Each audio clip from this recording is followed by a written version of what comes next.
Doesn't work. Okay, it works. So yeah, my name is Grega Minczynski, and I'm coming from Sinergise, and I want to share some experience we learned while setting up the cloud processing service for satellite imagery. Just to set up the scene, so we are a small company focused mostly on large geospatial applications, and what maybe is important is that we are not a startup in a sense that we care more about growth than about profit. We need to have positive cash flow, so we actually take care about the costs. And we are probably most known about Sentinel Hub, Playground, and Neo browser. So what's happening lately is that there is really lots of imagery available in the world, like just Sentinels. I'm coming from Europe, so I need to promote them. They produce 15 terabytes of data every day. And then you have Landsat and all these things. And it's really huge amount. And now, if just a couple of years ago, we would be most proud if we would be able to generate such an image, and it would probably take a couple of weeks of processing to get it. Now, people expect something like this, right? They want time series, and they want it very, very fast. Now, this thing is powered by Gibbs, so, which is a very nice service providing the web mapping service or web mapping tile service with all this data. Now, how we see it is that this platform and many of these kind are based on some kind of data cubes which pre-process images so that they can serve them fast. And now this is nice because it works really fast, but then it has some limitations. First one being that these are just images, because lots of people, they say, we can't do anything useful with the images, we want some real data. And then the second issue is that if you're doing pre-processing, you are limited to different kind of settings. So here we have, I think, about 5 different visualizations, and that's it. And then you have lots of other things, like if you have a process and you want to pre-process the data and you want to change specific part, then you need to reprocess the whole archive so that you have consistency, and so on and so on. And obviously, you need a lot of storage and compute, which simply doesn't work well if we have limited funds. So then you have some more advanced data cubes, like CEO's data cube or like GeoTrellis is one, which don't store images, but rather store original tiles, but tiles, so, I mean scenes, but tiles, so that it's easier to work with. That makes it more flexible to do final products, and you can do some proper analytics, but still you need to do a lot of pre-processing. And here the issue is that you need to pre-process the whole archive because you don't know what users will need. So it's much more of processing, even though users will only need, I don't know, 5 or 10% of it. Now, what we learned is that if you are setting a data archive on the cloud, we would suggest to only focus to the really necessary pre-processing stuff, because people mostly want to work with the original data, and they don't want to see anything that would degrade the quality. I mean, just to give an example, the atmospheric correction, which is the default set of any analysis-ready data, but the European Space Agency has, has one official atmospheric correction processor, but then there are a couple of others. And if you ask a random person in Europe, they will say the official one is not good enough. And they prefer to work with level 1C data than with level 2A data, because that one is really not good. Now, if you say that atmospheric correction is maybe already the wrong part, if you go further steps, that makes it even more limited on what you can do with it.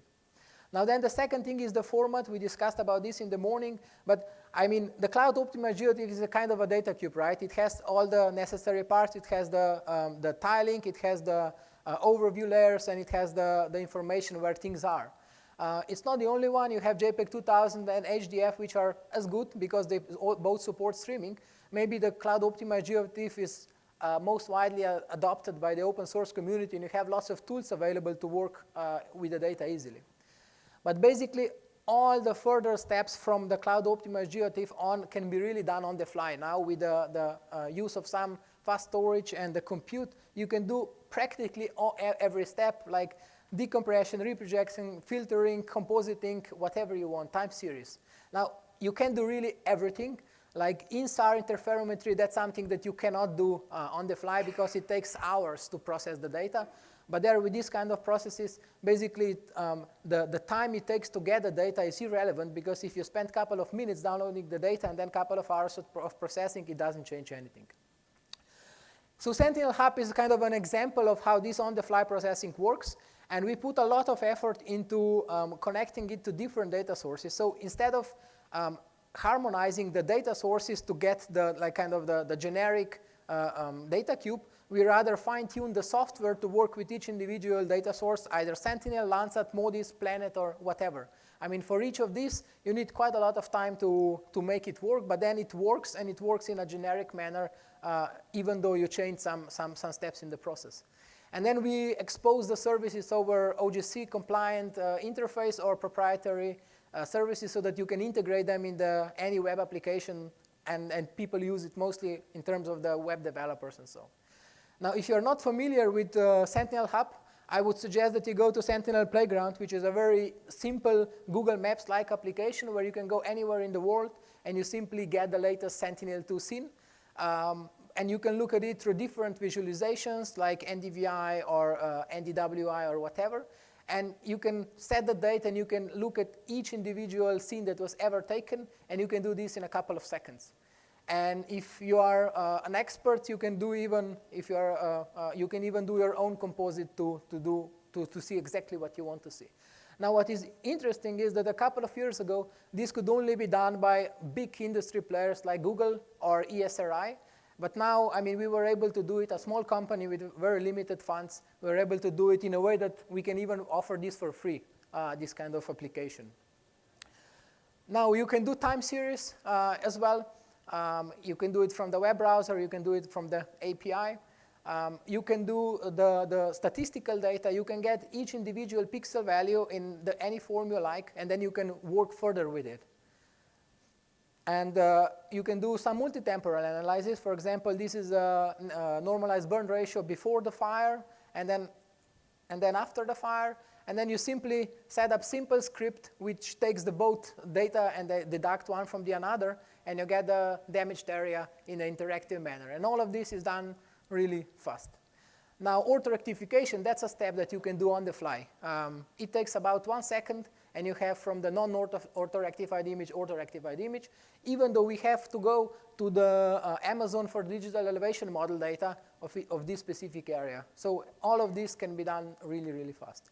Now, it's very easy to set up if you want to do your own application. You get an account. You configure the layers that you want. We have a couple of hundreds of different processing options, like most known one. But most of our users, they use their own, simply because they know best what they want to do with the data. And so they configure it, they visualize to see how it works, and then it's ready to be used in their applications. We, at the moment, support all the Sentinels, Landsat, Envisat, MODIS, the digital elevation models, and commercial data. We were very much hoping that we'll get Landsat 5 data globally on Amazon very soon so that we could export it. Now it's only the Europe, but yeah, I heard today that we'll wait a bit more for that, unfortunately. Now, what is important is that this thing is really fast. So you see that most of the requests are done under 1 second. So basically, it's not much longer than the user needs to get the pre-processed styles from the GIBs, for example. I mean, it's either, I don't know, a quarter of a second or a second. It's more or less the same. And you can do all of these things really fast. Now, to give you an idea of how this is used, so we do about 50 million requests per month at the moment. And to process these requests, we do 500 million of requests to Amazon storage to the individual scenes. Now, if you would download for each request the whole scene, we would download 50 petabytes of data. Obviously, we don't do that because this would be unworkable. We take only the parts that we need because this is what the formats allow it to do, which makes it very efficient. And what is interesting that you see the users only download 5 terabytes of data, so 10 times less than we would process, because users are not usually interested in the whole scenes or in the whole areas. They only need some small parts. I'll not go into details of the design. What you will notice 2 things here. First of all, that it is not a huge system. I mean, it has a couple of virtual machines. And the other thing is that it's a boring server full design, so it doesn't have all these serverless fancy things. And this is by design, because we did test it and we noticed that Lambda is good for many things, but if you have a pretty predictable use, then you can do it more faster and even more cost efficient with the normal virtual machines. Now, there are some things that cannot be done in this way. Here, this is a statistical analysis of the 2 years of Sentinel-2 data. And to do this, it takes 400 scenes are processed. And you can see, I mean, it takes a couple of seconds.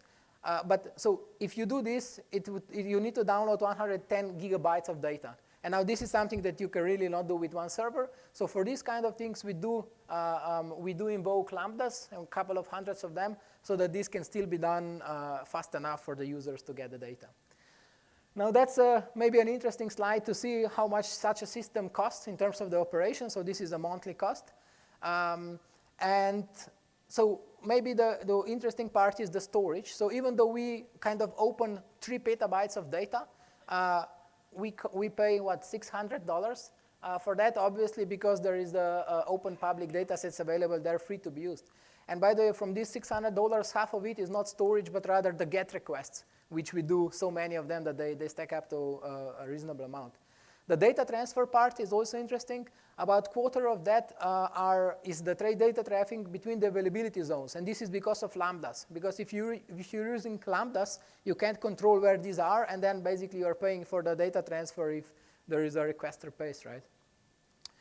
So what we learned is that definitely we should store as little as possible. Even cache is not interesting because it happens very rarely that many users are accessing the same data for the same bands, the same time, and the same area. This doesn't happen. So therefore, the cache doesn't make sense.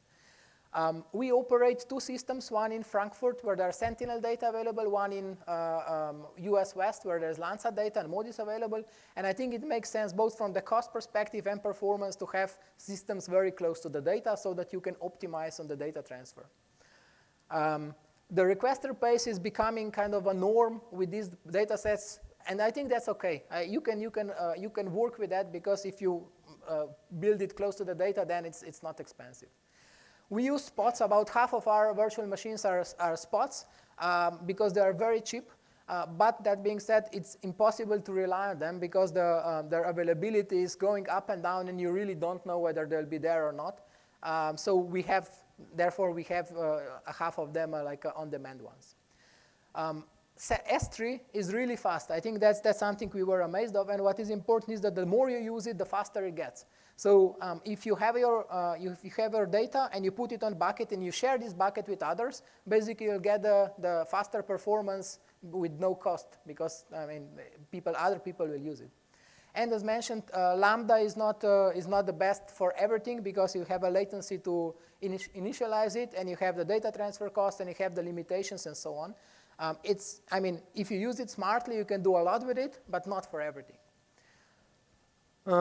So enough about the technology, just a few examples of how people use our services. So by the way, this is a commercial service which we have some free applications like Sentinel Playground and NeoBrowser, but most of the people pay for using the service. So this is, for example, the class, which is one of the largest machinery providers in the world. They built a precision farming application, and then you have a similar one in Denmark and in Australia and in South Africa. I mean, you have tens of these different kind of precision farming applications, all built on the same data and the same services. Then the digital globe, that was an interesting example. They use Sentinel data to get a high recency globally, and then combine this with their high resolution data of their own satellites, so that then the users get best of both worlds. They get the very recent data, and then they get the very high resolution data where there is interesting.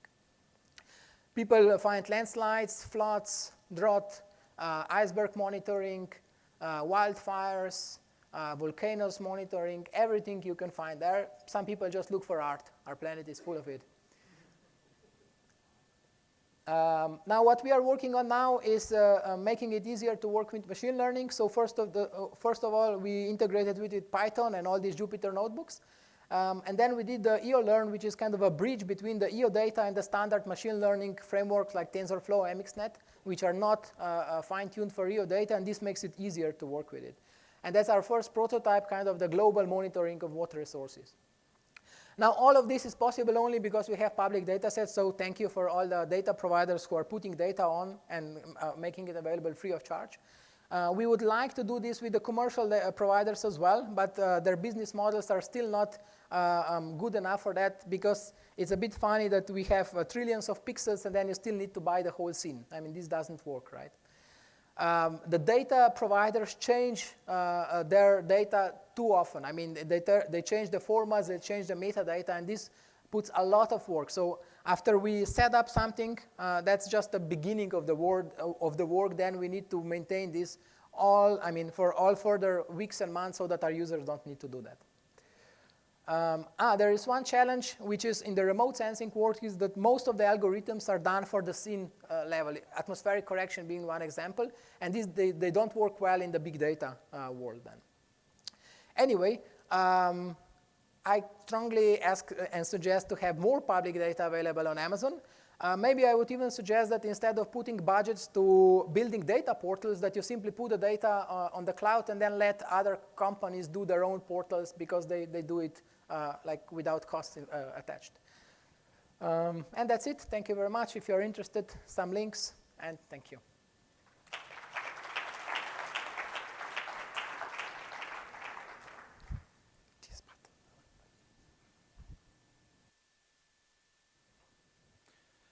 All right, thanks, Grega. That was great. If you haven't checked out the products from Sinergise, they're fantastic. My name's Joel Cumming. I'm the CTO of SkyWatch. We're a seed-funded startup in Waterloo, Ontario. And today I'd like to talk about three things. First of all, the opportunity that we see, the problem that we need to solve. That's the first thing. The second is how we went about solving it, and then the EarthCache platform that we'll talk about that delivers. Now, Earth observation has been around since 1958, when the Soviet Union sent the first satellite into space. By the end of the 1960s, there was 8 countries that had satellites in orbit, and countless discoveries had already been made. Today, Earth observation is one of the largest open data sets, as many of you know. Contributions from NASA and ESA total in the billions of dollars, along with contributions from other countries. But this investment is something that is constantly questioned in today's economy. But there's a paradigm shift. Satellites used to be the size of school buses, and now are the size of shoeboxes. New commercial business models are emerging, with companies that are putting these small sats in orbit. We've seen decreases across the board in launch costs. In the size of satellites, we see mobile phone parts used in satellites now, lower sensor costs, and if any of you remember in 1990 how much a gigabyte of data cost, it was about $10,000 a year to store. Today, that's about 2 cents per year to store. Now, in almost any data field, and my background is in data engineering, and I'll be the first to admit I'm a rookie in Earth observation. My background is in consumer APIs. Data acquisition is painful. No matter what company you come from, no matter what industry you come from, data acquisition is painful. But me learning about Earth observation underscores the fact that data acquisition is especially painful in this industry. Not only are the data sizes enormous, there's a lot of complexity in delivery of that data and how you get your hands on it. Grega mentioned some of the minimums that commercial vendors apply, and even just understanding how many different bands are in an image was something that I had to learn over the past year and a half. But at SkyWatch, we believe that everybody on the planet should benefit from satellite data, not just Earth observation experts. That means the 99% of application developers who know nothing about the complexity of this industry. Historically, eyeballs and brains have been the things that have ultimately processed satellite data, generally to write reports or to do an analysis or to come together with an outcome that is delivered most of the time once. In the new world, algorithms are replacing eyeballs, and we're starting to see autonomous loops where satellites feed those algorithms that can deliver that data to autonomous vehicles, tractors in precision farming perhaps, that then that loop goes back to the satellite to measure the impact and train the model and improve. We've built the SkyWatch EarthCache platform to help deliver this very complicated data set, very large data set, to the 99% of application developers that know nothing about Earth observation data. We've positioned ourselves in the middle of a two-sided market. On the left-hand side of this diagram, we have the satellite operators. Some of them are incumbents, which may have their own infrastructure, may have already invested significantly in that. Some of them are new entrants who haven't built any infrastructure yet. There's benefits to both with the SkyWatch platform. For the incumbents, there's an opportunity to remove a significant dollar amount from their balance sheet with the investment they have in storage and processing costs. For the new entrants, being able to check a box off to be able to deliver this data to a large market is something their investors look for. On the right side of this diagram is the demand side. And we've heard, if you were in this room earlier, we've heard from a number of companies that are leveraging this data for analytics and building some pretty sophisticated machine learning. They can benefit from having all of this data in one place, having revisit rates that are something that they can use for time series, and being able to understand that the data is normalized to a degree where their models can consume that and the data is trustworthy. So, how did we build this platform?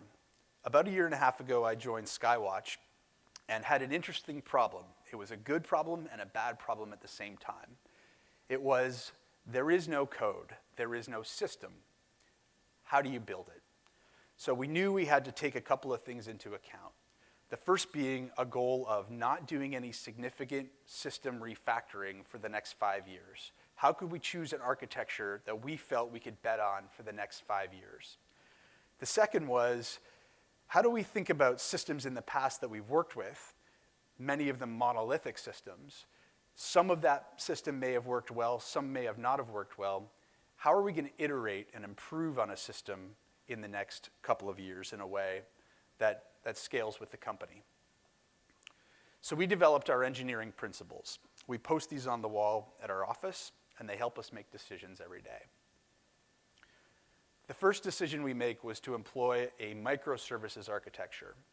If you're not familiar with microservices, essentially they take what could have been a monolithic application and we break it down into small little functional pieces. A good example I like to share with that is the ability to send an email. Now, for us to send an email, we call our send email microservice. Its job is to send an email. It's a black box. We don't care how it works. We just know there's a contractual obligation within that microservice to receive an email address, a subject, and a body, and to respond back with a success or a failure. Now, when you're building a microservice, you have ultimate flexibility to do it however you want. And in one case, a developer may stand up an SMTP server, may decide they're going to manage IP addresses, may decide they're going to deal with being classified as spam. Another person may choose, SendGrid or MailChimp or other services out there to do that. I'm just going to make a call to them. To me, as a system or as an architect, I don't care. I just know whenever I call that microservice, that send mail will be executed. We also made a decision to go 100% serverless. And Greg had talked about some of the drawbacks of this choice, and he's right. But we made the decision to go 100% serverless because our system we designed to have high throughput, not necessarily low latency. Our customers can tolerate if something takes 10 minutes, whereas in Greg's case, they can't. If you're on a website and you're clicking on something, you want that instant response. We don't have that paradigm with our use case. And finally, we decided to give our engineers freedom and autonomy. This means, and this is a Netflix term if you happen to have seen the Netflix culture deck that they've posted and has been famous since 2009, freedom and autonomy is something they give engineers and we give ours to be able to choose the solutions that are best for their situation. Now, the prior slide I talked about 100% serverless. Within that guardrail is what we say. And a paved road is something where we have done that in the past and we can apply a template to do that in the future. I'll talk more about that in a second. So our serverless microservice blueprint. When we started down this path, we started to do a lot of research. We looked at different options in cloud providers, and invariably you come across a blueprint from Amazon, a simple serverless microservice. There's documentation on how to build a Hello World microservice on Amazon. And it consists of these three components. API gateway, which manages that inbound RESTful API call. Lambda, which does some processing work to that data. And DynamoDB, which allows you to store data or retrieve data, all in a serverless way. So we took this and we started to run with it. And the first thing we found was that we were having a little bit of latency with everything running through API gateway with every microservice. Having every microservice as its own unique RESTful API call was something that was slowing us down. We also found that in some cases we would need a RESTful API interface if we were going to build microservices or interact with RESTful APIs outside of our organization.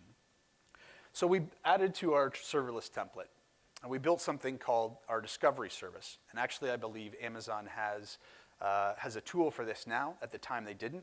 And ours has a bit more flexibility that I'll tell you about. So discovery allows our microservices to interact with other microservices by simply calling their name. It needs not to know of where they are, of if the invocation is RESTful, or if it's a Lambda invoke, or anything about them. Going back to my SendMail example, we just need to be able to call discovery and say, please call SendMail and deliver this. And discovery maps that to a URL and deals with all the details of delivery to that particular area. On the right side here of this document, or this slide, we've also added a few extra pieces along the way. So whether it's making sure that API is secure, or that microservice is secure rather, whether we're tracing using the tools like X-Ray, whether we're adding traditional logging that's output to CloudWatch, or separation of analytics logging, those are all baked into our serverless templates. We've also picked up a number of other AWS serverless tools. At the top of this diagram, you can see these are sort of entry points. So whether we're deploying code through CloudFormation, whether we're receiving web requests with CloudFront, or whether we're injecting data into our analytics environment with Kinesis Firehose, these are all managed for us. And moving down the stack, we're using simple notification service when we need to fan out messaging. We're using simple queuing service when we need to consume those queues in a way that scales with our tolerance. And then below that, we're using Lambda and a new tool called Fargate to process the data. The bottom line is we check our infrastructure into GitHub. Our infrastructure is our code, and that gives us a tremendous amount of confidence. So at the end of the day, we have a microservices data flow that looks something like this. Now this has been simplified. Behind this, we have about 100 different microservices, all that transform that data into a normalized format and can deliver it to an endpoint where our customers can receive it and integrate their applications. So, benefits. Again, Grega mentioned some of the drawbacks to Lambda. There is, Lambda is marketed and is thought of as a serverless component by those who use it. The reality is behind the scenes there are containers and servers that are running it, and there is a time that it takes to do what's called a cold start. So that is one of the drawbacks. The benefits are that when we're executing a Lambda, we only pay for the time of execution. So that means if we're pulling down a large scene from one of the commercial satellite providers, we're clipping that to a particular AOI, and we're delivering that as a orthorectified NDVI to an end customer. We know exactly how much each step cost along the way.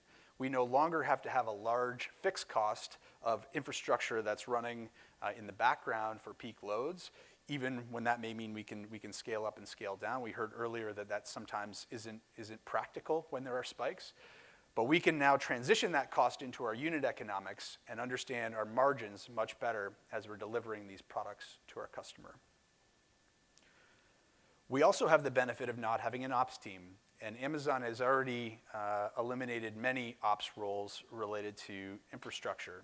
For us, at lots of companies that I've worked at, there would be an ops team that would be monitoring all of the infrastructure. If something failed, they would notify an engineering team who was responsible for configuration. And if they couldn't reboot the server or fix a problem or replace something to solve the issue, that would then be escalated to the dev team of the application.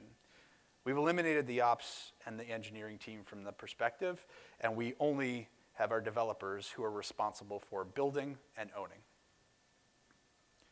The other thing we're really proud of is eliminating the discussion around architecture from our development road.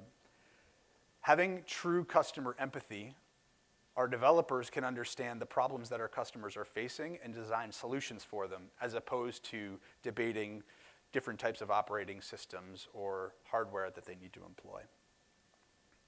So, 3 things that we're really excited about on our road ahead. The first, serverless relational databases. This is something that Amazon announced at reInvent and is in, I think it's in private preview right now, Aurora. This is something where, as we've built out our serverless path, there are certain circumstances where serverless is excessively painful, and we've made decisions because we have a principle of 100% serverless. We also say if it's excessively painful, we will reconsider. For us, maintaining relational data in 2 NoSQL tables doesn't make any sense. That qualifies as excessively painful. That means serverless relational databases are something we're interested in the future. Secondly, extending GraphQL. If you're not familiar with GraphQL, this is a language that allows an API call to request complex data from a system and receive that back in one response. So an example would be if you were going to call an API, say a Facebook API, and there was a post and a bunch of people liked it, and you wanted to understand the profiles of the people who liked it, that would take multiple calls. You'd have to make one call to get the post and get back the IDs of the people who made those likes. You would have to make another call to then get more details about those and loop through multiple times, so potentially dozens or hundreds of calls. With GraphQL, you're able to make that call once, make your request in a SQL-like-ish format, and receive all of your results back. And Amazon has a product for that called AppSync that we're using, also a serverless tool. And finally, state machines. It was mentioned in some previous presentations. Step functions are the ability to maintain state as data progresses through a microservices environment, something that we've built on our own. We built our own state machine, but excited to start using the Amazon step functions for this as well. So with that, I'll invite Grega back up to answer any questions you may have. Thank you.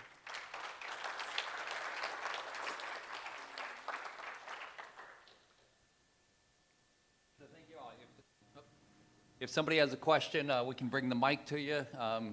Thank you, Joel. It's really exciting to see you went 100% serverless. It wasn't that long ago that wasn't even possible. Are there any questions from the crowd? Got about 10 minutes for questions. They were that clear and that concise.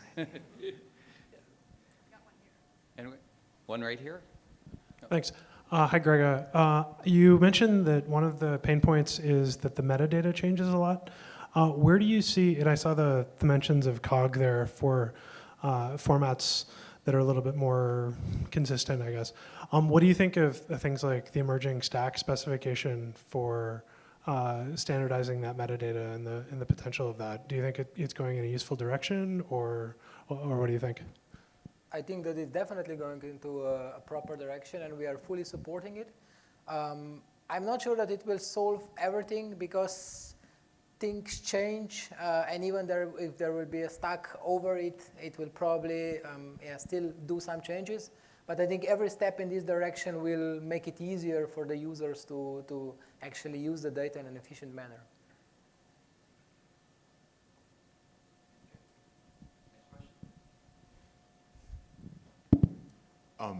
This is a technology group. I wanted to ask a couple questions about business models. You have technical approaches to exposing data for a variety of use cases. Can you talk a little bit about your offerings and what people essentially buy in the value proposition for your respective offerings a little bit? Sure. Yeah, I can take that first. So for us, we have, so Grega mentioned the challenge with minimums with a lot of the incumbent providers. So for us, we have no minimums required. Our customers can set up an area of interest, and if that's 1 square kilometer, they'll be billed for 1 square kilometer. They put in their budget, how much they want to pay for that, and if we can fulfill at that request, then we will. On the supply side, the suppliers set their own prices. So it's truly a two-sided marketplace where they will start to be able to see the number of missed fulfillment requests that they have and what the demand is in the market at the price points that people are asking for. And they can make the decision, do they adjust their prices accordingly? So that's the model. The suppliers that we have that are very interested see the benefits of maximizing fulfillment over time. And so, historically, the commercial market has been large AOIs that are mosaicked and delivered as one big package, but there's a significant amount of traction for these smaller AOIs over time that have a future-facing component that accumulate. So that's the value proposition for the developer, no minimums, and they can take these real small AOIs. And for the operators, it's really a massive opportunity for people who would never be buying these large mosaic data sets. And maybe in terms of Sentinel Hub, basically we sell subscription to these services, and it costs, most of our users are web developers, application developers, and it costs like 500 euros per month. It starts with 500 euros per month and goes up if there is a larger demand for the volume of data. And I mean, the cost should be so low that that's a no-brainer for them. They would probably pay more just for the infrastructure if they don't even invest their time in it. So that's the main model. And then we built lots of open source stuff around it, like libraries for machine learning and so on, which we give away for free. But at the end, they need to connect to our services again and spend more and more requests there, which again we charge for.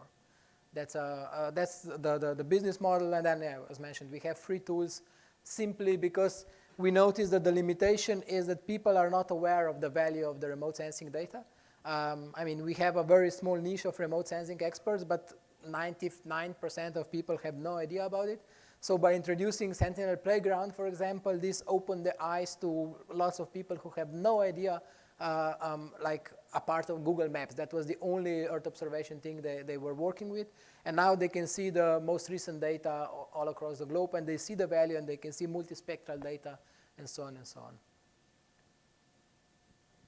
Any other questions?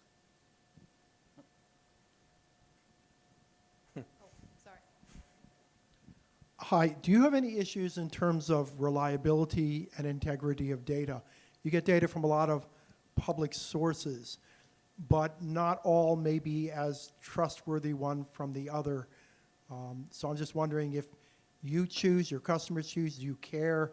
Do you actually look at it? Have there been any issues in terms of that? Because that's turned out to be an issue we have found in the past. I mean, that definitely is an issue, which we simply pass to our customers because we can't do much about it. We have it very openly stated that we cannot guarantee that the data will be there. That being said, most of our users use Sentinel-2 data, and there we make an effort to put this data on Amazon, and we spend a lot of time doing that. And I think it's now becoming quite reliable. If 1 year ago ESA didn't manage to put data out there soon enough, now most of the data are available within, I don't know, 12, 24 hours. And it works most of the time except yesterday when it didn't. But yeah, I mean, this is something that we simply live with, and still. I mean, if you want a SLA on the data, you go to the commercial providers who can guarantee that. But then it will cost not 500 euros per month, but rather 500,000 euros per month, right? So this is what you get for the value.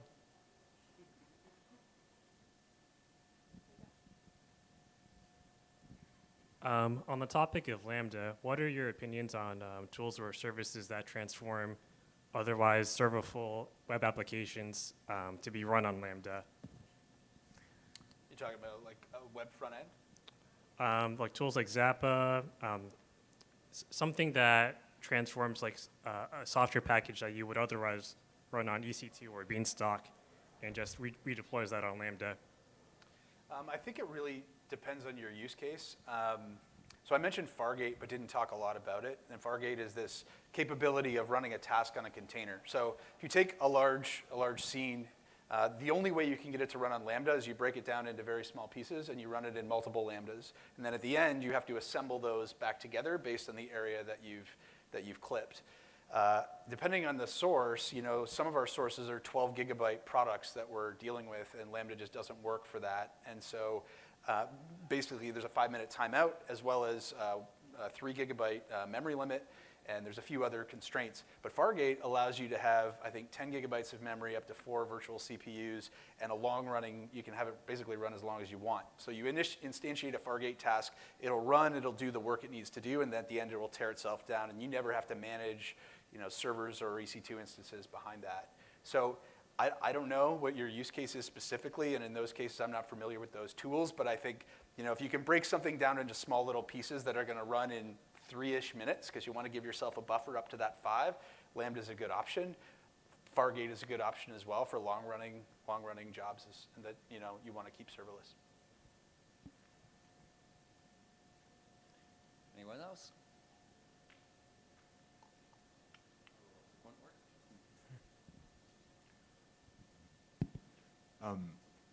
Greg, a question on Sentinel consumption, and how would you characterize the adoption of Sentinel data across the ecosystem, and how the S3 availability versus other portals and access methods compares, just statistically ballpark share? So, I mean, we don't know who is using the S3 Amazon. I think nobody knows that. We will probably find out pretty soon, in a couple of weeks, when we put it to requester pace, and then we'll be getting lots of emails. What we notice is that when we put out the tweet about this in the news, there were 2,000 views to our forum which describe that. That's one metric. The other metric is that there is 10 billion requests done per month to the S3. Out of this, we do, half a billion, so there is 9.5 billion of somebody else.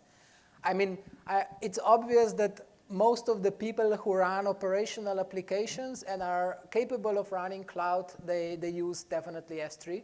I mean, the Google Cloud has Sentinel too, but it's not synced properly because they have some delays. Probably they don't put that much effort into getting the data there. And then all these official hubs, I think that whoever tried to work with them knows that, yeah, there are other ways. So, I mean, yeah, I definitely see a large uptake. And I mean, if there are now 10 billion per month, I think 1 year ago it was 1 billion per month. So there is a significant increase. Great, thank you. Any other questions? So thank you all for being here. I hope you enjoyed the sessions as much as I did. We want to hear from you, so if you can go into the app and rate these sessions and give us your feedback, we'd really appreciate that. And I hope that we can see most of you over the next 2 days on our Public Sector Summit. I'm getting feedback here. Okay. So there is a networking reception just out here in the concourse, and thank you all for being here.